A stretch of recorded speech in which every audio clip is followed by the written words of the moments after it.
Qui sera le futur maire de Douarnenez? Originalité, 2 des 3 candidats ont occupé le fauteuil sans faire campagne, mais ont remplacé l'édile sortant en cours de mandat. Le maire actuel, François Cadic, a pris la suite du sénateur Les Républicains, Philippe Paul. Il défend son bilan, notamment sur le plan financier. Le bilan, il nous semble positif, peut-être incomplet, mais positif. Et donc, on veut continuer ce qu'on a commencé à faire depuis 2 ans. Déjà, un redressement des finances qui a été mené par Philippe Paul et puis par son adjoint aux finances, donc Erwan Le Floch, et heureusement qu'ils ont été là. L'autre ancienne maire, de 1997 à 2001, Jocelyne Poitvin, se revendique sans étiquette, mais avec des transfuges de la municipalité actuelle. Elle revient, dit-elle, avec l'envie de réveiller une ville trop pessimiste. Il va falloir commencer à regarder le verre à moitié plein et pas le verre à moitié vide. Pour changer l'œil, parce qu'on a toujours tendance à critiquer, mais quand on se rend compte de la chance que nous avons de vivre dans une ville comme Douarnenez, je pense qu'il faut qu'on change le prisme de regard de tout à chacun. Clairement marquée à gauche, la liste écologique et solidaire menée par Hugues Tupin. Son credo, contre la baisse démographique, Douarnenez est passé sous la barre des 14 000 habitants, l'accession au logement. Il faut assurer à des populations qui voudraient s'installer ici la possibilité de se loger. Or, actuellement, à Douarnenez, la situation est complètement bloquée. Elle est bloquée pour diverses raisons. On est ici dans un centre-ville très ancien qui a besoin de rénovation importante.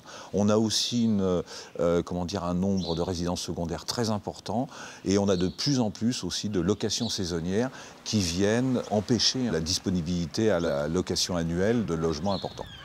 Parmi les principaux thèmes de campagne à Douarnenez, l'environnement, et notamment la plage du Ry.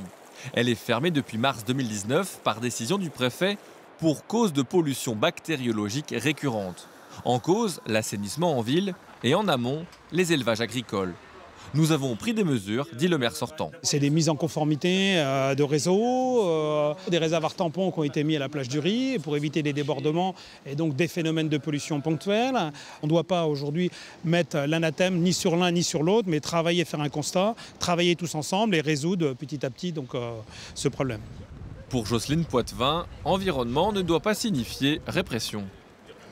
Il faut le faire en concertation avec les riverains, de façon à ce qu'il y ait une adhésion au projet et non pas systématiquement de l'environnement punitif. Donc ça se fait avec les agriculteurs, les personnes qui habitent le long de cette rivière, de façon à définir un programme pour reconquérir la qualité des eaux. La liste d'Hugues Tupin revendique, elle, l'application de la loi si la concertation ne suffit pas.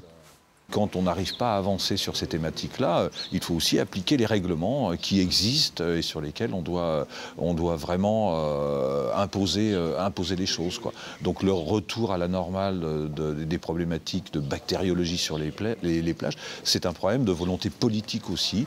Le 15 mars, le scrutin s'annonce très ouvert à Douarnenez. Les 3 listes sont en mesure d'atteindre le 2e tour et aucune alliance ne semble à l'ordre du jour.